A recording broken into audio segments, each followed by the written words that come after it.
Difficult रहे। Sir इसको करने का तरीका क्या है एग्जामिनर रिपोर्ट को?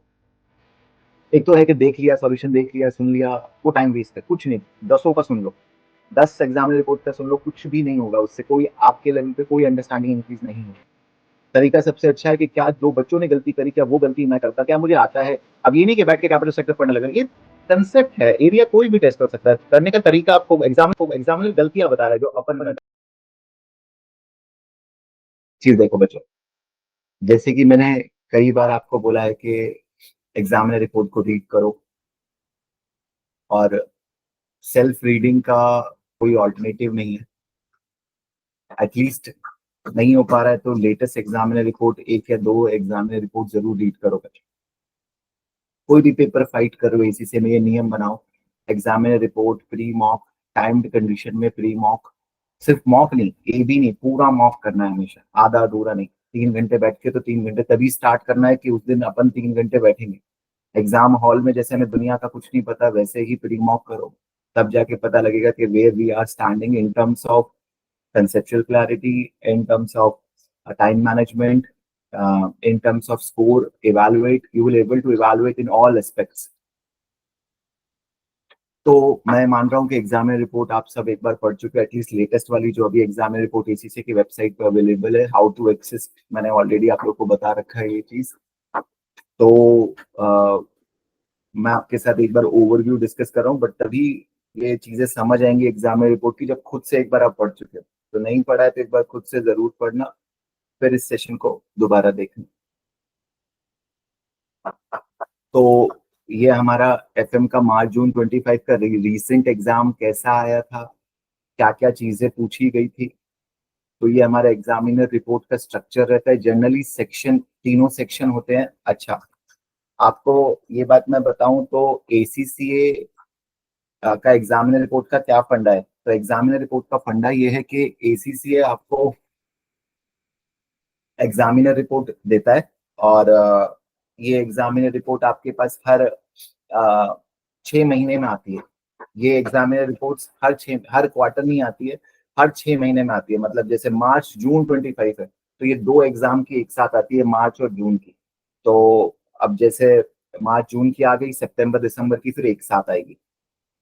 और दूसरा, एसीसीए के प्रैक्टिस प्लेटफॉर्म पे आप पास्ट एग्जाम देख सकते हो, बट एसीसी के प्रैक्टिस प्लेटफॉर्म में पास्ट एग्जाम का सेक्शन ए और बी नहीं होता, सिर्फ सेक्शन सी होता है। बट सेक्शन ए बी के कुछ क्वेश्चन आपको एग्जामिनर रिपोर्ट में मिल सकते हैं, इसलिए एग्जामिनर रिपोर्ट इसलिए भी वाइटल हो जाती है कि ए और बी में क्या पूछा गया था वो सिर्फ एग्जामिनर रिपोर्ट से पता लग सकता है और कहीं से नहीं पता चल सकता। और एग्जामिनर रिपोर्ट भी सेक्शन ए बी को पूरा कंटेन नहीं करती। सेक्शन ए के 4 मोस्ट डिफिकल्ट क्वेश्चन वो रखती है, जो बच्चों ने 4 क्वेश्चन जनरली होते हैं जो बच्चे सबसे ज्यादा डिफिकल्ट फेस करे। कहता है in this section we look for 4 section A question which prove to be particularly difficult for the candidates. कहता है 4 ऐसे क्वेश्चन मैं आपके सामने रखने जा रहा हूँ जो बच्चों के लिए डिफिकल्ट रहे। सर इसको करने का तरीका क्या है एग्जामिनर रिपोर्ट को? एक तो है कि देख लिया, सॉल्यूशन देख लिया, सुन लिया, वो टाइम वेस्ट है। कुछ नहीं, दसों का सुन लो, 10 एग्जामिनर रिपोर्ट का सुन लो, कुछ भी नहीं होगा उससे। कोई आपके लेवल पे कोई अंडरस्टैंडिंग इंक्रीज नहीं होगी। तरीका सबसे अच्छा है कि क्या जो बच्चों ने गलती करी, क्या वो गलती मैं करता, क्या मुझे आता है एक्सपेक्टेड स्पॉट रेट निकालना 3 महीने टाइम पे। ये क्वेश्चन है। एग्जामिनर कहता है ये क्वेश्चन सबके लिए टफ पड़ा, तो आप भी सॉल्व करो, क्योंकि आप भी तो वही बच्चा हो जो एग्जाम देने गया है। आप सॉल्व करो और फिर देखो कि मेरा आंसर में भी क्या वही गलती करी जो एग्जामिनर ने बताई, फिर आप सीखो। ये तो कुछ नहीं है ना, क्या क्वेश्चन पढ़ा, सॉल्यूशन देख लिया, तो फिर उससे क्या सीखे आप? उससे कुछ नहीं सीखे। क्वेश्चन को लिया, खुद से फाइट किया, और उसके बाद देखा कि यार अपन ने क्या गलती करनी है, क्या नहीं करनी। जैसे मान लो इसको हम एज अ स्टूडेंट करके देखें इस क्वेश्चन को, तो एक्सपेक्टेड स्पॉट रेट पूछ रहा है। अगर मैं आप में से किसी से पूछना चाहूं कि इसमें कौन सा फॉरेक्स का रिस्क मैनेजमेंट का कंसेप्ट लगा है, आप में से कोई बच्चा बता सकता है मेरे को कौन से टॉपिक का कंसेप्ट मेरे को यहाँ पे अप्लाई करना चाहिए ताकि मेरा आंसर आ सके? बस मुझे कंसेप्ट का नाम जानना है। सॉल्व तो चलो अभी मैं ही कर रहा हूँ, आप लोग नहीं कर रहे हो, परेशान नहीं होना।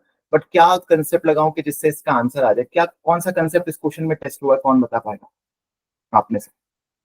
ये ये अपनी पहली जीत है कि अपन को पता चल रहे कि अपन कंसेप्ट को सारे पढ़ चुके हैं, नहीं कंप्लीट कर चुके हैं, नहीं कंप्लीट कर चुके हैं। तो इसमें कौन सा कंसेप्ट टेस्ट किया है? हर्षित कहता है परचेजिंग पावर पैरिटी। बहुत बढ़िया हर्षित। जो बच्चा ये बात समझ पाया कि इसमें एक्सपेक्टेड स्पॉट रेट बोला है, इंटरेस्ट रेट पैरिटी नहीं टेस्ट किया है, परचेजिंग पावर पैरिटी टेस्ट किया, तो वो पहले ही अब उसके दिमाग में चीजें चलने लग जाएंगी कि सर ने क्या बता रखा है, परचेजिंग पावर पैरिटी में क्या बता रखा है भाई, मैंने क्या बोल रखा है, एक्सपेक्टेड स्पॉट रेट देता है परचेजिंग पावर पैरिटी, तो स्पॉट रेट मल्टीप्लाई। अच्छा, फॉर्मूला क्या है सर, क्या ये फॉर्मूला एग्जाम में गिवन होगा? कभी नहीं गिवन होगा।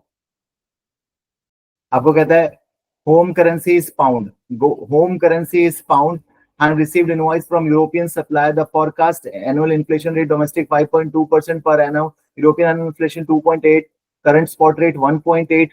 अब देखो कैसे दिया स्पॉट रेट असलियत में, और 3 महीने का टाइम है। अब आपको पढ़ के लगेगा कि सर ये तो बड़ा बेसिक सा क्वेश्चन है, सेम हमारे पास ऐसी तो टेस्ट और अंडरस्टैंडिंग है चैप्टर के अंदर, ऐसे तो क्वेश्चन हमने डिस्कस करे, तो इसमें क्या 3 महीने के टाइम में इन्फ्लेशन एडजस्ट करना, इसमें बच्चे कैसे गलत हो गए? देखो आपको ट्राई करके देखो, समझो, प्रेशर हो सकता है, रेक्टिफिकेशन हो सकती है, बहुत सारे रीजन हो सकते हैं, पढ़ेंगे एग्जामिनर बताएगा क्या गलती है। अब कहता है तो ये पाउंड और यूरो में दिया हुआ है, 1 पाउंड, आप देखो तो स्पॉट रेट आपके पास किस में है? यूरो में, याद रखना, यूरो में स्पॉट रेट है आपके पास, यूरो, और ये पाउंड है। हम ऊपर कौन सी करेंसी से मल्टीप्लाई करते हैं? जब ऊपर मल्टीप्लाई करना होता है तो हम कोट करेंसी लेते हैं, या मल्टीप्लिकेशन में हम कोट करेंसी लेते हैं, या यूनिट करेंसी? न्यूमरेटर में कौन सी करेंसी ली जाती है? कोट वाली करेंसी ली जाती है, प्राइस करेंसी ली जाती है, या यूनिट करेंसी ली जाती है? बच्चा कौन सी करेंसी ली जाती है, कौन बताएगा भाई? फॉर्मूला है ना, न्यूमरेटर बाय डिनोमिनेटर। मुझे न्यूमरेटर में कौन सी करेंसी का इंटरेस्ट रेट लेना चाहिए? मेरा सवाल समझ रहे हो? मैं ये पूछ रहा हूँ कि न्यूमरेटर में मुझे कौन सी करेंसी का इंटरेस्ट रेट लेना चाहिए? दो करेंसी है, यूरो और पाउंड, क्योंकि एग्जाम में कंफ्यूजन आई होगी सबसे ज्यादा बच्चों को, यूरो और पाउंड। मुझे न्यूमरेटर में यूरो का इंटरेस्ट लेना चाहिए या पाउंड का? जल्दी बताओ। जसकीरत कहती है यूरो का लेना चाहिए। वेरी गुड, इससे पता लग रहा है कि बच्चों बच्चों ने पढ़ाई कर रखी है।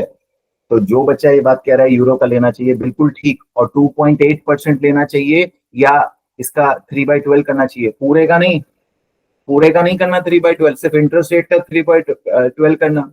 सर 2.8 का 3/12% करके लेंगे, बिल्कुल यही कंसेप्ट है। देखो मैथ्स तो मैं सिखा नहीं रहा, इतना अपन टाइम वेस्ट नहीं करेंगे कि मैं इसकी दोबारा सारी मैथ्स बताऊं, 3/12 बताऊं, बट जो बच्चे को गलती हो रही होगी वो उसको हो ही रही होगी। बट मेन कंसेप्ट ये है कि न्यूमरेटर डिनोमिनेटर में बच्चा बहुत ज्यादा फंसता है, न्यूमरेटर डिनोमिनेटर में बहुत ज्यादा फंसता है। जसकीरत ने यूरो का, रिया ने कहा प्राइस करेंसी, बात एक ही है, दोनों ने सेम बात कही, कोट करेंसी बोलो प्राइस। आपको इस कोट को पढ़ना आना चाहिए, ये कोट क्या है? यूरो पर पाउंड है, यूरो पर पाउंड है। फर्स्ट करेंसी कौन सी है? यूरो, और यूनिट करेंसी कौन सी है? पाउंड है। इसके अंदर जो मेरे कंसेप्ट जानता है बच्चा, जिसने मेरी क्लासेस देखी है, उसको ये बातें कनेक्ट हो रही होंगी, बाकी नहीं समझ सकते, तो वही वर्डिंग से मैं यूज कर रहा हूँ, जिस वर्डिंग में सिखाता हूँ। कोट न्यूमरेटर में हमेशा कोट करेंसी जाएगी, जिस करेंसी में स्पॉट रेट है ना, ये लर्न कर लो, जिस करेंसी में स्पॉट रेट है। स्पॉट रेट किसमें लिखा है? यूरो में। स्पॉट रेट क्या लिखा आपने? 1.18। 1.18 बच्चा किसमें है? 1.18 यूरो में। तो जिस करेंसी में स्पॉट रेट है उसी करेंसी में न्यूमरेटर। ये रट्टा लगा लेना, जिस बच्चे को ये समझ नहीं आता स्पॉट रेट और न्यूमरेटर सेम करेंसी में हो। कहता है what does the application of purchasing power parity, कहता है इन्फ्लेशन को, डोमेस्टिक इन्फ्लेशन को 3/12 कर देना, इन्फ्लेशन को 0.7 कर देना, परचेजिंग पावर पैरिटी लगाना, आंसर आ जाएगा। The most common annual using annual rate three में एंड इन्वर्टेड। ये देखो मजाक, देखो बच्चों, कहता है सबसे कॉमन मिस्टेक, मेजोरिटी बच्चे यही नहीं कर पा रहे हैं, आपका इन बच्चों से फाइट है बच्चों, मेजोरिटी बच्चे ये गलती कर रहे हैं। अब आप देखो, आप इन बच्चों से ऊपर हो या इन बच्चों के साथ ही हो, कईयों ने 3/12 नहीं किया है, क्या हमने पढ़ नहीं रखा है ये, या इसमें कोई बहुत बड़ी कंसेप्चुअल अंडरस्टैंडिंग या फॉरेक्स का बहुत बड़ा नॉलेज चाहिए? सिंपल फॉर्मूला एप्लीकेशन है, और इंटरेस्ट रेट ऊपर कौन सा जाएगा नीचे कौन सा जाएगा, नोट्स में आप देखोगे तो आपको पूरा लिखवाया होगा मैंने, interest rate of which currency, interest rate of which currency. अब आपको ये रिवाइज ही नहीं किया तो आपको याद ही नहीं आ रहा होगा कोट किसे बोलते हैं, प्राइस किसे बोलते हैं, यूनिट करेंसी जिसके साथ 1 होता है उसे यूनिट बोलते हैं। तो फिर तो बच्चा अपन क्या कर सकते हैं, एग्जाम टाइम में तो ये सब चीजें फराटे से आपको आनी चाहिए। सेक्शन ए का पहला क्वेश्चन आपको मैंने दिखाया, आगे देखो, ये भी बड़ा कॉमन सा थ्योरी का क्वेश्चन है। इकोनॉमिक इकोनॉमिक एनवायरनमेंट में अपनी जीडीपी पे कॉमन सेंस से चीजों को इस वाले क्वेश्चन में पूछा हुआ है। तो यहाँ पे बच्चों ने बहुत गलती करी।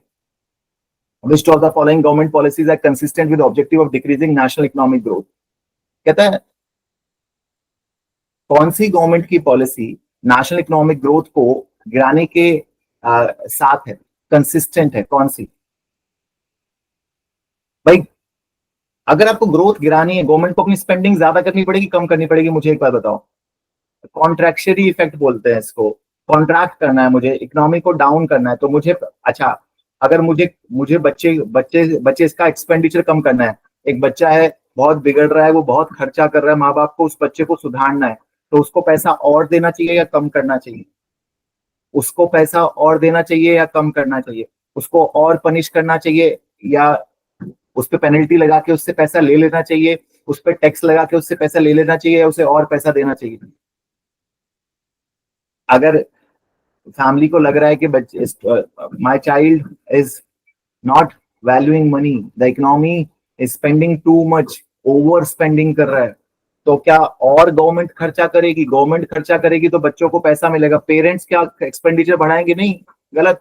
डिक्रीजिंग इंटरेस्ट रेट, अब ये यहाँ पे बच्चे फंस गए होंगे क्योंकि इंटरेस्ट रेट का इम्पैक्ट बढ़ के नहीं जाते। इंटरेस्ट रेट गिरेगा तो लोग पैसा और बोरो कर पाएंगे। आपने मार्केट में इंटरेस्ट रेट, पैसे को अचीव करना आसान कर दिया है, इंटरेस्ट रेट गिरना नहीं, बढ़ाना है आपको।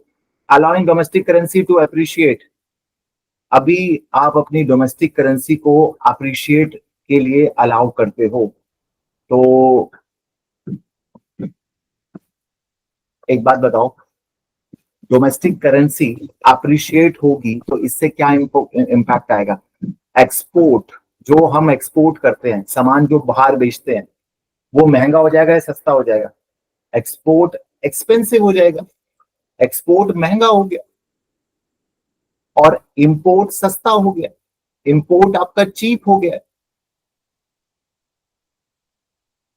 सामान खरीदना सस्ता पड़ेगा, सामान बेचना महंगा पड़ जाएगा, और ऐसा होगा तो नेट एक्सपोर्ट आपका रिड्यूस हो जाएगा, और जैसे ही किसी कंट्री का एक्सपोर्ट रिड्यूस होगा, उस कंट्री की ग्रोथ स्लो नहीं हो जाएगी? स्लो। आज ट्रम्प क्या कर रहा है? हमारी ग्रोथ को स्लो करने के लिए यूएस क्या कर रहा है? मेनली ट्रम्प की बात करें तो वो टैरिफ क्यों लगा रहा है? कि एक्सपोर्ट महंगा हो जाए तो इंडिया का सामान बाहर नहीं जा पाएगा, इंडिया का सामान बाहर नहीं जाएगा तो इंडिया में बाहर का पैसा नहीं आएगा, और यूएस एक बहुत बड़ा मार्केट है। इंडिया कैसे टैकल कर रही है? इंडिया कह रही है मैं, तुम नहीं लोगे तो मैं किसी और को दूंगी, तुम नहीं लोगे तो मैं चाइना को दूंगी, तुम नहीं लोगे तो मैं और कंट्रीज के साथ टाई अप करूंगी, कोई बात नहीं, मैं इस तरीके से फाइट करती हूँ। यूएस जानता है कि अभी एकदम से होगा नहीं सब कुछ, we are major major player जो इनकी इकोनॉमी में कंट्रीब्यूट कर रहे हैं, मेजर पैसा हमारे पास आ रहा है, हम इनके गुड्स को महंगा कर देते हैं, और इंपोर्ट को हम महंगा कर नहीं सकते। इंडिया इंपोर्ट पे टैरिफ बराबर लगा नहीं सकते क्योंकि इंडिया को कई चीजें यूएस पे इंपोर्ट के लिए भी डिपेंडेंट है, कई सर्विसेज सॉफ्टवेयर बिना यूएस के इंपोर्ट के चल नहीं सकते। तो वहां पे बात आ जाती है कि डोमेस्टिक करेंसी जब अप्रिशिएट होती है, ये लर्न कर लेना। वैसे लॉजिकल बात है, अगर आपकी डोमेस्टिक करेंसी यानी रुपी स्ट्रांग होगा, अगर मेरा रुपी स्ट्रांग होगा तो एक्सपोर्ट महंगा नहीं हो गया, बाहर वाले को ज्यादा पैसे नहीं देने पड़ेंगे, सामान के ज्यादा देने पड़ेंगे, और इंपोर्ट सस्ता हो जाएगा। भाई रुपी स्ट्रांग हो गया, पाउंड गिर गया, तो आपको जो आप जो पैसा दे रहे हो एसीसी वाले को, वो आप कम दोगे जितना पहले देते थे। और नेट एक्सपोर्ट हो रहा है तो स्लो ग्रोथ हो रहा है, नेट एक्सपोर्ट आपका रिड्यूस हो गया तो ग्रोथ आपकी स्लो हो गई, तो ये एक वैलिड रीजन। टैक्सेशन को इंक्रीज करना, अरे मैंने तुम पे ब्याज ज्यादा लगा दिया, ब्याज ज्यादा लगा दूंगा मैं, तुम पे टैक्स बढ़ा दूंगा, तो तुम्हारे पास पैसा कम होगा ज्यादा होगा? कम होगा, कम होगा तो खर्चा कम करोगे, ग्रोथ कम होगी। रिड्यूसिंग अनएम्प्लॉयमेंट, इससे तो ग्रोथ बढ़ेगी। तो दोनों चीज सीखो। Allowing domestic currency to appreciate, appreciate currency, अगर हमारी डोमेस्टिक करेंसी अप्रिशिएट हो रही है, इसी का सिमिलर मतलब, आइडेंटिकल मतलब क्या हुआ? फॉरेन करेंसी डिप्रिशिएट हो रही है। मतलब ये अपने पास रट्टा, अगर लॉजिकली इसको क्लियर, उसको तो जरूरत ही नहीं है, बट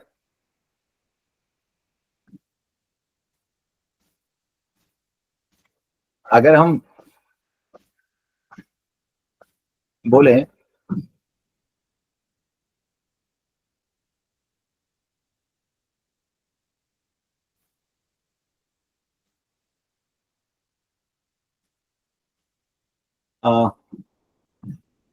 होम करेंसी एप्रिशिएट या होम करेंसी डेप्रिशिएट, इसी का दूसरा मतलब क्या है? होम करेंसी अप्रिशिएट हो रही है तो फॉरेन करेंसी डिप्रिशिएट हो रही है, या फॉरेन के क्वेश्चन में कुछ भी लिखा सकता है ना, फॉरेन करेंसी अप्रिशिएट हो रही है। अगर होम करेंसी अप्रिशिएट होगी, फॉरेन करेंसी डिप्रिशिएट होगी, तो import greater than export, slow economy. Slow economy को बढ़ाने के लिए इंपोर्ट अच्छा नहीं है, कभी एक्सपोर्ट अच्छा है।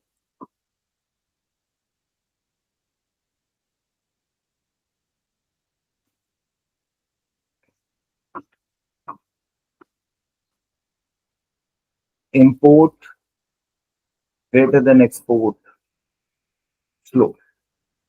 और ये सिचुएशन किसके लिए? ग्रोथ के लिए।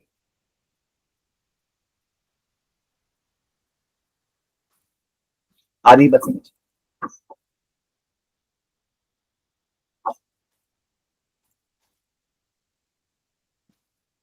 सर की बात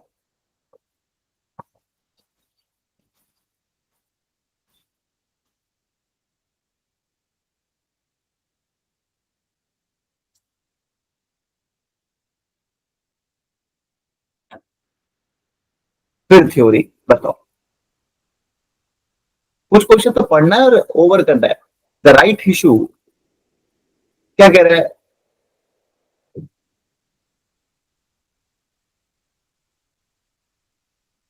The right issue has been delayed as a consequence of an uncertain equity market. The operator director asks why SL company cannot finance the project using retained earning. ओहो ओहो, कौन सा क्वेश्चन पूछ लिया? किस चीज का क्वेश्चन पूछ लिया? अगेन कैपिटल स्ट्रक्चर, पूरा 10 मार्क्स का क्वेश्चन कैपिटल स्ट्रक्चर पे, रिटेन अर्निंग रिटेन अर्निंग। अब ये नहीं कि बैठ के कैपिटल स्ट्रक्चर पढ़ने लगा, ये कंसेप्ट है। एरिया कोई भी टेस्ट हो सकता है, करने का तरीका आपको एग्जामिनर गलतियां बता रहा है जो अपन करते हैं। अब तुम एक बात समझो, बुक वैल्यू मार्केट वैल्यू बच्चे को नहीं पता, एमएम नहीं पता, तो वो क्वेश्चन इसको कैसे कर सकता है? कहता है which of the following statement explain why suggestion to use retained earning is not possible? कहते हैं इस suggestion to use retained earning is not possible। Exam director कहता है आप रिटेन अर्निंग क्यों नहीं यूज करते? अरे भाई, रिटेन अर्निंग कोई कैश थोड़ी होता है। प्रॉफिट क्यों नहीं यूज करते? प्रॉफिट, एक फाइनेंस के बंदे को ये नहीं पता कि फाइनेंस में कैश ज्यादा इंपॉर्टेंट होता है, प्रॉफिट ज्यादा इंपॉर्टेंट नहीं होता। They can only be used whether no other source of finance are available. कहता है जब कोई फाइनेंस हमारे पास अवेलेबल ना हो तभी इसको यूज करा जा सकता है, वरना यूज नहीं किया जा सकता। ये क्या मजाक है? ये क्या मजाक है? रिटेन अर्निंग तभी यूज करना है जब हमारे पास फाइनेंस ना हो। They are historic figure which do not represent actual liquid fund available.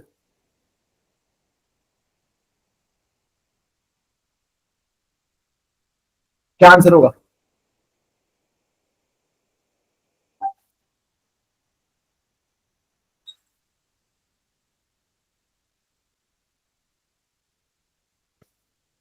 बिल्कुल ठीक है, दे आर हिस्टोरिक फिगर।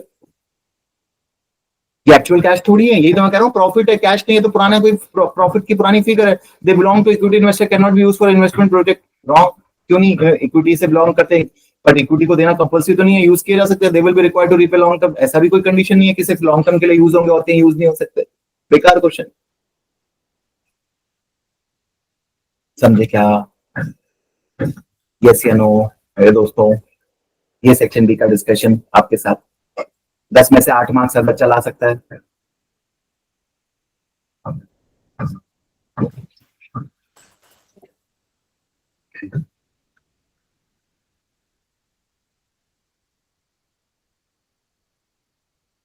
पढ़ना जरूर इसको एक बार खुद से रीड कर।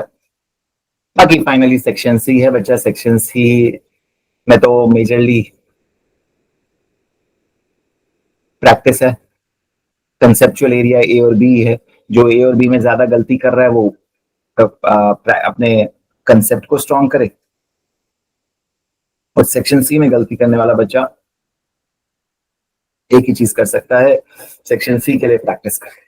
ये प्रैक्टिस है, ठीक हो जितना हो सके अपना एक्सेल लो, प्रैक्टिस प्लेटफॉर्म लो, उस पे इन क्वेश्चंस को सॉल्व करते रहो, आंसर देखो, सॉल्व करो, आंसर करो, सॉल्व करो, अपने आप इसमें इंप्रूवमेंट आने लगेगी, और कोई इसका शॉर्टकट नहीं है।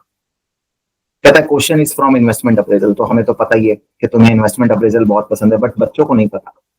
एग्जामिनर चीख चीख के कह रहा है कि इन्वेस्टमेंट अप्रेजल से पूछूंगा मैं। क्या पूछोगे तुम, ऐसा क्या पूछ लोगे? Identify calculate relevant cash flow. क्या रेलिवेंट कैश फ्लो निकालना आता है बच्चों को? सर नहीं आता है। एनपीवी आती है? नहीं आती।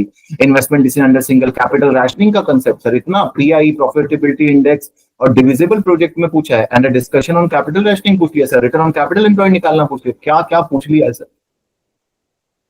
हमारी तो हालत खराब हो जाएगी सर, इतना मुश्किल। रिटर्न ऑन कैपिटल एम्प्लॉयड तो कहाँ भूल गए सर, बहुत सदियों पुरानी बात है कि रिटर्न ऑन कैपिटल एम्प्लॉयड में क्या फॉर्मूला था, profit upon capital employed into 100। Capital rationing में क्या होता है, divisible project, non divisible project, अपन को याद ही नहीं है कंसेप्ट, और रिसेंट पेपर आया हुआ है। बाकी इसका ये वाला क्वेश्चन तो चलो आपको मिल जाएगा प्रैक्टिस प्लेटफॉर्म पे, किसी को प्रैक्टिस करना हो तो आप प्रैक्टिस प्लेटफॉर्म पे जाके इसको जरूर कर लेना। बहुत ज्यादा मैं इसमें टाइम इन्वेस्ट नहीं कर रहा हूँ, यहाँ पे सॉल्यूशन इसको समझा भी रखा है। प्रैक्टिस प्लेटफॉर्म पे आपको ये क्वेश्चन भी मिल जाएगा पास पेपर का, इसका सॉल्यूशन भी मिल जाएगा, इवन इसकी एनालिसिस यहाँ एग्जामिनर रिपोर्ट में आपके पास है ही। मतलब देखो बच्चे, क्या गलती है, गलती वही है कि एनपीवी बच्चा निकाल रहा है तो डेप्रीशिएशन को एड बैक नहीं कर रहा है, आर एन डी को इग्नो, संक कॉस्ट को नहीं देख रहा है। बच्चे संक कॉस्ट को इसमें मिस आउट कर गए।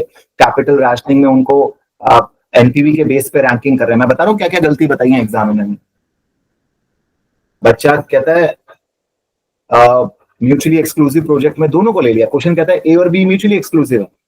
पढ़ लेना अपना मोटा मोटा, देखो पार्ट है जो बोला है एनपीवी में, मालूम है क्या गलती करा? एनपीवी में सबसे बड़ी गलती करी, संक कॉस्ट को नहीं कंसिडर, इग्नोर नहीं किया।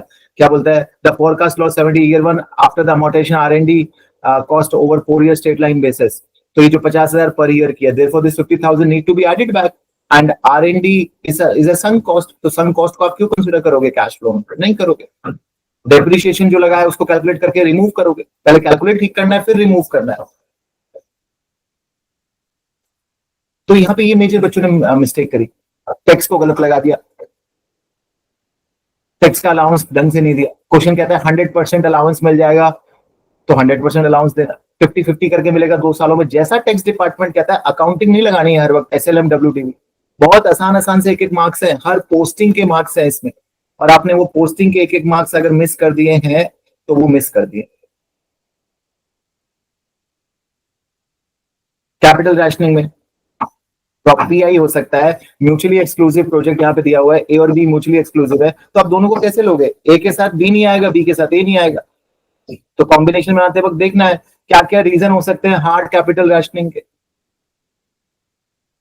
भाई हार्ड कैपिटल रैशनिंग का क्या मतलब है? मतलब we have done lot of boring already, लोग और पैसा नहीं दे रहे हैं, already operating at a high. Reason पूछे थे, हमारे पास सिक्योरिटी के लिए एसेट नहीं है, कोलेटरल देने के लिए एसेट्स नहीं है। लोगों ने बोल दिया, बी का आंसर क्या है, बच्चे ने बोल दिया। देखो प्रैक्टिकल क्वेश्चन तो चलो, स्प्रेडशीट तक आपको यहाँ पे बता रखे हैं कि स्प्रेडशीट में कैसे करना है, tax liability, operating cash flows, आपको डिटेल में एग्जामिनर ने सारी चीज समझा रखी है। बट मैं थ्योरेटिकल में भी बताऊं, discuss the 2 reason why subject to capital rationing. अब बच्चा ना यहाँ पे ये लिखता है कंपनीज रिस्की और ये और वो, मार्क्स नहीं मिलेंगे इस बात को। The requirement asked for discussion of 2 reasons why Suru company may subject to hard capital rationing. This was worth 4 marks. Before looking in the detail at the reason, some points are worth emphasizing. A discussion is required. This means that candidates are required to examine in detail the area under consideration. Therefore, the brief bullet point considering only a few words do not comprise a discussion. The article on answering the question has more detail about the verb used in the ECC examination question. तो कहता है चलो article के depth तक नहीं जाने की जरूरत, बहुत ज्यादा परफेक्शन की जरूरत है, बट कहते हैं डिस्कस बोला है वर्ड, और डिस्कस का मतलब कभी सिर्फ जब आप मैं बोलूं कि यार आप और मैं डिस्कस करेंगे, तो डिस्कस का मतलब सिर्फ बुलेट पॉइंट्स थोड़ी होंगे, डिटेल में बात होगी ना। डिस्कस मतलब डिटेल, डिस्कस मतलब वो ब्रीफ बोलता तो ब्रीफ आपको बोलता, बट डिस्कस क्या है? डिस्कस 2 रीजन सुलू कंपनी में subject to hard capital rationing, और क्वेश्चन में जो पूछा है वो आंसर करो। कैपिटल रैशनिंग की डेफिनेशन नहीं पूछ रहा है वो उसे पता है क्या होता है, वो बोल रहा है हार्ड कैपिटल रैशनिंग के रीजन क्या हो सकते हैं। तो क्या हो सकते हैं सोचो, हाई गियरिंग, कंपनी पे हाई लोन ऑलरेडी अगर कंपनी के ऊपर है तो उसको वो कैपिटल रैशनिंग, मतलब मुझे कोई पैसा क्यों नहीं दे रहा है ये पूछ रहा है वो, कोई कोई कंपनी को बाहर से पैसा क्यों नहीं मिलता ये पूछ रहा है। तो कॉमन सेंस से आप देख सकते हो उसके पास ऑलरेडी बहुत सारा पैसा लोन ले रखा है तब होगा, या नो असेट्स, उसके पास और असेट ही नहीं है जो अपनी अपनी सिक्योरिटी दे सके। कोई लोन क्या देता है, लोन के बदले सिक्योरिटी देनी पड़ती है और सिक्योरिटी देने के लिए एसेट नहीं है। तो ऐसे बहुत सारे रीजन है जो आप लिख सकते हो। As two reason are required for 4 marks then it can be assume there are 2 marks available for each reason. और ध्यान रखना, सिर्फ मैंने जो लिखा है ऐसे लिख दोगे तो मार्क्स नहीं आएंगे, डिस्कस करना है, समझाना है। Therefore, a reason must be discussed in sufficient detail for 2 marks to be gained. Reason भी बताना है। Any reason offered by candidate need to be explained fully. Too many responses present reason were far too vague. Example, Sulu company is seen risky for external reason. While these points are not incorrect, they need to be developed.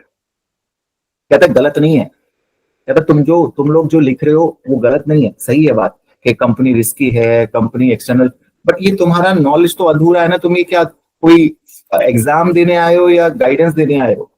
Top junior से बात कर रहा है? नहीं, ऐसा नहीं है, junior senior वाली बात ही नहीं है। आपकी नॉलेज का टेस्ट हो रहा है तो नॉलेज दिखाना पड़ेगा वहां पे। और ये भी नहीं कि भर भर के ऐसे लिखा हो इसका मतलब। Therefore, the stating Sulu company seem risky by investor because company gearing ratio is higher than the industry average is a valid point. कहता है इसकी gearing ज्यादा है. The point can be developed by discussing why this problem for investors, such as stating that lender would be concerned that the company relatively high debt level may jeopardize. इसका क्या मतलब होता है? डेंजर, एंड डेंजर, कंपनी मतलब हमें डर लग रहा है कि कंपनी शायद हमारा नुकसान करा दे, हार्म कर दे।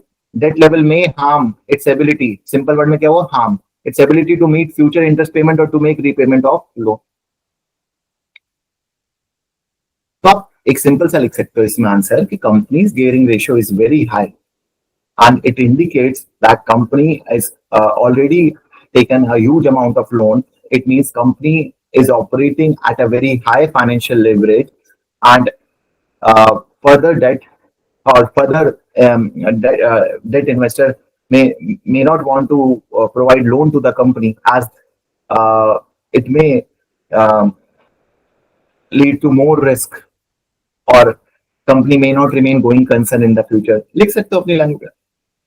Furthermore, stating Sulu company is subject to hard due to external factors such as bank won't lend them money needs development. Bank may relinquish to lend to Sulu due to lack of asset availability to provide security for loan. This can be developed further into discussion. Company asset may have already been offered as a security for. कहता है क्यों bank loan नहीं देगा वो तो बताओ। आपने कह दिया company hard capital rationing is the logic of hard capital rationing is bank may not provide loan, but why bank is not providing loan? Because company don't have asset to give. आज आपको कोई loan क्यों नहीं देगा? कोई आपसे पूछे खैर मैं बैंक के पास जाऊंगा और बैंक लोन, या बैंक मुझे लोन थोड़ी देगा, bank will not give me loan, इसलिए I am facing hard capital rationing. ये बात हो गई ये एज्यूम करके कि वो तुम्हारी सिचुएशन को समझता है।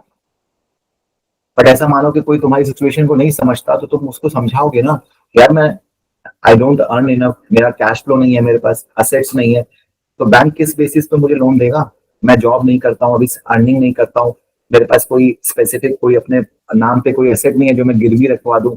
मूवीज में भी आप देखते हो ना, लोग पुराने लोग जाते थे लाला के पास अपनी सोना गहना ज्वेलरी रखवाते थे, तब लाला लोन देता था बड़े बड़े ब्याज पे। तो वो आंसर किया जा सकता है। कहता है और भी वैलिड आंसर लिखा जा सकता था। डिस्कस द यूजफुलनेस ऑफ सोलू company using return on capital. अब देखो ये थ्योरी पूछी है, बच्चे मुझे थ्योरी में क्या पढ़े, अब ये थ्योरी आई, आप कितना ही पढ़ लो। पहले पूछ लिया आपसे हार्ड कैपिटल रैशनिंग की थ्योरी जो ऑलरेडी हम कैपिटल बजटिंग के अंदर क्लास में इंपॉर्टेंट बताते हैं, डिस्कस करते हैं। दूसरा रिटर्न ऑन कैपिटल एम्प्लॉयड के लिए पूछ लिया जो कि कॉमन सेंस की थ्योरी यूजफुलनेस पूछ लिया। अब बच्चे को पता ही नहीं कि इसकी एडवांटेज क्या, और मैं बोलता हूँ आरओसी की एडवांटेज डिसएडवांटेज पढ़ती जाना।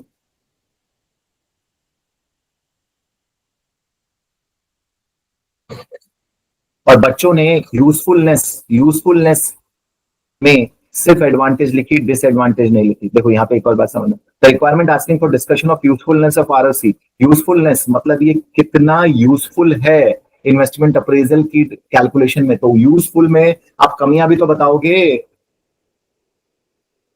एडवांटेज नहीं बोला। देखो वर्ड में आपको ध्यान रखना है, रिक्वायरमेंट में यहाँ पे बच्चों ने सबसे बड़ी गलती क्या करी इस क्वेश्चन के आंसर करते वक्त, आपकी एडवांटेज कम है, डिसएडवांटेज ज्यादा है, डिसएडवांटेज लिखने के मार्क्स थे बट उनको लग रहा है वो एडवांटेज बोल रहा है। नहीं, देखो, once again before looking into detail at this, some points are worth re-emphasizing.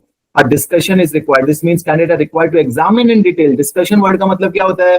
Examine in detail the area under consideration. Therefore brief bullet point. कहता है, फिर से मैं एक बात बता रहा हूँ, चाहे आप कोई आर्टिकल पढ़ो चाहे कुछ करो, बार बार एक बात बता रहा हूँ, डिस्कशन के टाइम पे सिर्फ ब्रीफ पॉइंट लिख के वो तो कहीं नहीं चलेगा। ब्रीफ पॉइंट आपके बहुत रेयर है कि कभी एसी से क्वेश्चन में बोलेगे kindly discuss in brief. ACC define the verb discuss as consider and debate, argue about pros and cons of an issue. Discuss का मतलब क्या है? Discuss का मतलब है कि दोनों पहलू दिखाओ, examine in detail by using argument in favor or against. तो ये नहीं कह रहा कि सिर्फ आप फेवर की बात करो, डिस्कस में दोनों की बात होती है। The second point is particular importance here as candidates are required to discuss usefulness of ROC.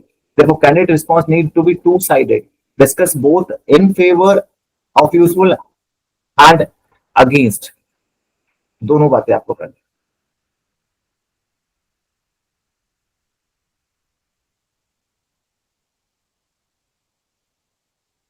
और क्या क्या रीजन हो सकता है? Not absolute major on it's wide, तो वही एनपीवी और आईआरआर वाली कुछ कमियां। एनपीवी एब्सोल्यूट मेजर होता है, आईआरआर एब्सोल्यूट नहीं होता, तो यहां भी लिख सकते हो ये भी एब्सोल्यूट मेजर नहीं है।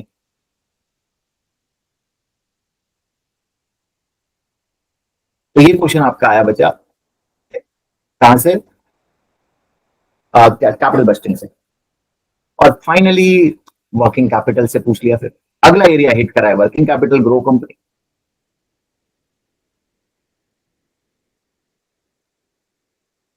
ये सब एरिया आना है यार आपके भी। और वर्किंग कैपिटल में भी मालूम है कौन से दो एरिया हिट कर दिए बच्चा? वर्किंग कैपिटल में एक मैंने आपको पढ़ाया था, ओवर ट्रेडिंग अंडर ट्रेडिंग। तो ओवर ट्रेडिंग करना था, रेशोज निकालनी थी, ओवर ट्रेडिंग को इवैल्यूएट करना था, ओवर ट्रेडिंग को डिफाइन करना था, सिनेरियो से लिंक करके बताना था। Very good question on over trading, you should practice this question और at least read examiner answer. Over trading. और दूसरा पूछा है वर्किंग कैपिटल का, ओवर ट्रेडिंग का, और दूसरा कंजर्वेटिव वर्किंग कैपिटल फाइनेंसिंग। एक होता है ना फंडिंग और financing, working capital investment and working capital funding. तो फंडिंग से क्वेश्चन आया है, conservative versus aggressive working capital funding. ये दो एरिया आपके डिटेल में टेस्ट करे इन्होंने कि वर्किंग कैपिटल फंडिंग और ओवर ट्रेडिंग को टेस्ट करा है। और दोनों ही जगह पे बच्चों ने बड़ा पुअर परफॉर्म किया है। ये जो पार्ट है सबसे ज्यादा बैडली परफॉर्म पार्ट है एग्जाम में बच्चों के द्वारा, कंपेरेटिवली एनपीवी और आईआरआर वाला। The question is from working capital management area of syllabus, covering the following: explain and apply relevant accounting ratio, evaluate and discuss key factor in determining working capital strategies, working capital determining working capital funding। बच्चा पढ़ता नहीं है ढंग से, funding investment नहीं, funding कि पैसा कहां से आए, short term source, long term source, conservative policy, aggressive, सारा बताना है आपको। वहां पे ये नहीं बताना है कि आपको इन्वेस्टमेंट कितनी किस में रखे, करंट असेट्स में, परमानेंट करंट असेट में, वो नहीं बताना है। बताओ कंजर्वेटिव, अगर आप कंजर्वेटिव हो तो आप लॉन्ग टर्म फंड लोगे क्योंकि it is more safer but it is costly. Aggressive हो तो आपको पैसा शॉर्ट में मिल जाएगा but it is very risky, you have to pay on demand. आपको एग्रेसिव एक शॉर्ट टर्म फंडिंग के साथ जा सकता है इंसान। तो अगर आप बहुत फास्ट ग्रोथ देख रहे हो, बहुत जल्दी जल्दी ग्रोथ देख रहे हो, जैसे इस क्वेश्चन में ओवर ट्रेडिंग की बात है, तो obviously we are going for aggressive funding.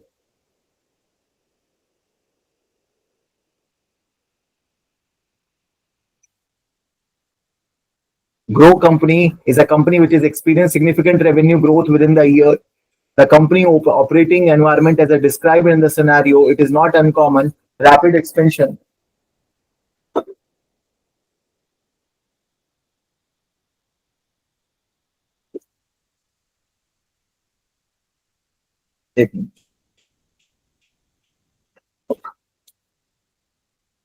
Grow company is a company which has experienced significant revenue growth within a year.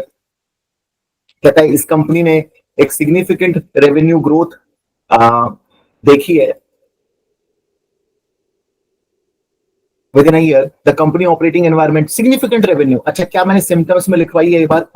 क्या significant rise in the revenue over trading का symptom होता है? नहीं होता, होता है बच्चों। The company gearing environment as described is not uncommon. The rapid expansion places considerable demand on working capital. Obviously solution क्या था? ओवर ट्रेडिंग का सॉल्यूशन क्या था? दिमाग में घुमा लो, सिम्टम्स क्या थे दिमाग में घुमा लो, अपने आप क्वेश्चन समझ में आएगा। ओवर ट्रेडिंग के केस में आपकी वर्किंग कैपिटल पे जोर पड़ता है, आपको अपने लॉन्ग टर्म फंड से वर्किंग कैपिटल को बचाना पड़ता है। आप ओवर ट्रेडिंग के केस में आपको सबसे ज्यादा लॉन्ग टर्म फंड बचा सकता है। ओवर ट्रेडिंग का मतलब ही यही है कि आप शॉर्ट टर्म फंड पे डिपेंड हो गए हो, बिना सोचे समझे बिजनेस को बढ़ाए जा रहे हो। This is a classic setup for testing student understanding of over trading. There are two parts in the question. The first part tests candidates understanding of over trading and their ability to information provided. The second part tests candidate understanding financial strategies of work for working capital, conservative or aggressive पूछ रहा है। As a 12-mark question, it must be emphasized that considerable amount of analysis and evaluation is expected to score well. Part A के लिए बता रहा है। A strong answer should be balanced, clear calculation 6 marks and well developed discussion 6 marks। कहता है 6 marks calculation के थे, 6 mark discussion के थे, जो कि सिनेरियो से आपने लिंक करके लिखा हो। The scenario present grow company as a fast growing business with revenue increased by over 70% in the year. While the strong growth may appear healthy, it often places pressure on working capital and liquidity। मतलब उसको support करने के लिए fund भी तो होना चाहिए भाई रेवेन्यू को। Key indicator of over trading, key symptom of over trading, a balanced response was expected, combining accurate ratio calculation with meaningful financial analysis and interpretation। तो पहले बोलता है न्यूमेरिकल में बच्चों ने क्या गलती करी? कहता है most candidate were able to calculate core working capital ratio including inventory days, receivable, payable days. Many also calculated current and quick ratio, though they were occasionally errors in formula application और labelling. तो कहता है ratio जो working capital की निकालनी चाहिए थी, क्योंकि वर्किंग कैपिटल रेशियो से ही पता लगेगा आपको, तो कहता है वो बच्चों ने सबने सही निकाली। और कौन कौन सी निकालनी थी शायद हो सकता है कि वो भी बता नहीं रखा था, वो भी आपको खुद से निकालना था कि रेशियो कौन कौन सी निकालनी पड़ेंगी एनालिसिस के लिए। Some response lag horizontal or year analysis such as percentage change in the working capital, cash or revenue which would have helped। अच्छा ध्यान रखो, जब भी ओवर ट्रेडिंग का बात आता है तो आप परसेंटेज इंक्रीज डिक्रीज भी निकालो, सिर्फ सिंपल रेशियोज नहीं निकालो। कहता है कि आप जब इंक्रीज डिक्रीज रेवेन्यू कितने से इंक्रीज हुआ वो सब अगर निकालोगे ही नहीं तो आपको कैसे पता लगेगा कि रेवेन्यू एबनॉर्मली ग्रो कर रहा है, लायबिलिटीज बढ़ रही है। तो कहता है ईयर ऑन ईयर परसेंटेज बच्चे नहीं निकालते हैं, वर्किंग कैपिटल चेंज नहीं निकालते हैं, कैश में, रेवेन्यू में, which would help demonstrate financial strain more clearly। For example, sale rose over 70%, cash fell by 55%, a critical shift made many overlook। बताओ कि भाई तुम्हारी सेल बढ़ रही है पर तुम्हारा कैश तो गिर रहा है, उस सेल को बढ़ाने के लिए पैसा तो आ ही नहीं रहा तुम्हारे पास, तुम्हारा खुद का फंड तो फॉल हुआ जा रहा है।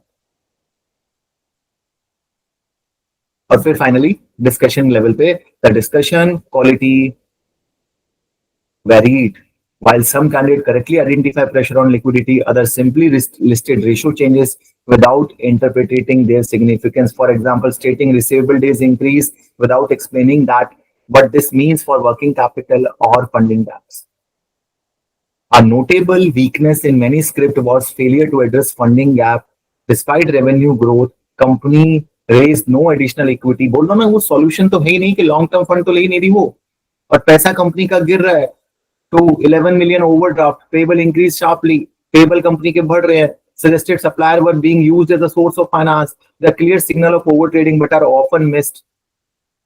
Few candidates define over trading or concluded clearly, conclusion नहीं दिया, a reasoned conclusion is supported by final evidence was expected, particularly in a 12 marks evaluation question। कहता जब इतना बड़ा इवैल्यूएशन का क्वेश्चन है तो उसमें कंक्लूजन भी दो, अपना अल्टीमेट कंक्लूजन नहीं दोगे तो कैसे समझ आएगा कि आप क्या कहते हो। Use suitable working capital ratio analysis of financial provided, evaluate whether। तो evaluate में जब आपको पूरा evaluation बोला है तो एक लास्ट में conclusion भी देना। एक सपोर्टिंग आपके लिए इलस्ट्रेटिव आंसर दिया हुआ है कि कैसा इसका आंसर होना चाहिए था। सबसे पहले बच्चे को ओवर ट्रेडिंग समझानी चाहिए थी। Calculate interpret key ratio, a range of relevant ratio should include inventory, receivable, payable, current, कुछ sales, net working, interest coverage, operating. Where possible, candidate should horizontal year or year percentage increase decrease भी निकालो जहां जहां पे possible है to highlight financial process। And the third, then start your analysis and fifth conclusion। इससे बढ़िया breakup आपके लिए क्या हो सकता है कि इस ओवर ट्रेडिंग के क्वेश्चन को फाइट कैसे करना है।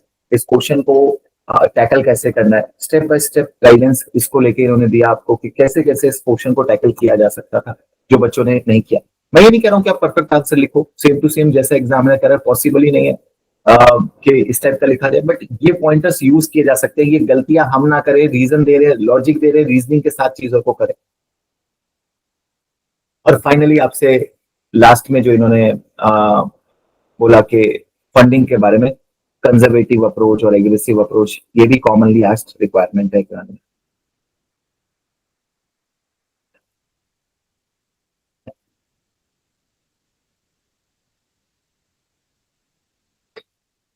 तो आपकी कुछ क्लैरिटी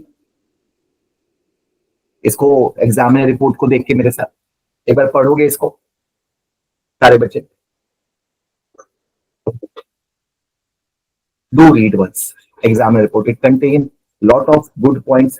Specifically section C के लिए आपको improvement देने के लिए there are following points which you can use in your exams. तो सेक्शन A देखा हमने, B देखा, C देखा। C में ठीक है चीजें हैं, पहला वाला पार्ट है तो वो एनपीवी कैलकुलेशन पे है प्रैक्टिकल, जिसको एनपीवी नहीं निकालना आता वो गलत करेगा। फिर कैपिटल राशनिंग पे है बिल्कुल प्रैक्टिकल। तीसरा पार्ट है reason of hard capital rationing, तो रीजन लिखना है, डिस्कस करना है, याद रखना। और जब आप डिस्कस करते हो तो डिटेल में करते हो, रीजनिंग देते हो, लॉजिक देते हो, फायदे नुकसान दोनों लिखते हो। आरओसी की यूजफुलनेस पूछिए, यूजफुलनेस किसी भी चीज की पूछ रहे हैं तो यूजफुलनेस का मतलब how it is useful to the manager, and what are the things manager need to be considered while considering usefulness. What are the negativity? So positive and negative both will go in a discussion, because discussion cannot be one sided. Many students only giving advantage is a one side discussion, incomplete discussion. You say that the ROC is a widely used measure, easy to understand. It is even a manager without any financial background can understand it. ये सब आप बोल सकते हो, but you have to say it ignores time value of money. It based on the profit. Lot of negative factors should also be considered in the collage of usefulness. वो answer हो गया। फिर दूसरा एरिया तो pure ही theory है, पूरा theory है, accept सब simple ratio calculation. Over trading के ऊपर पूछा तो you should be aware about कि यार sudden increase in the revenue is over trading. Not having long-term fund, sufficient long-term fund to support working capital is over trading.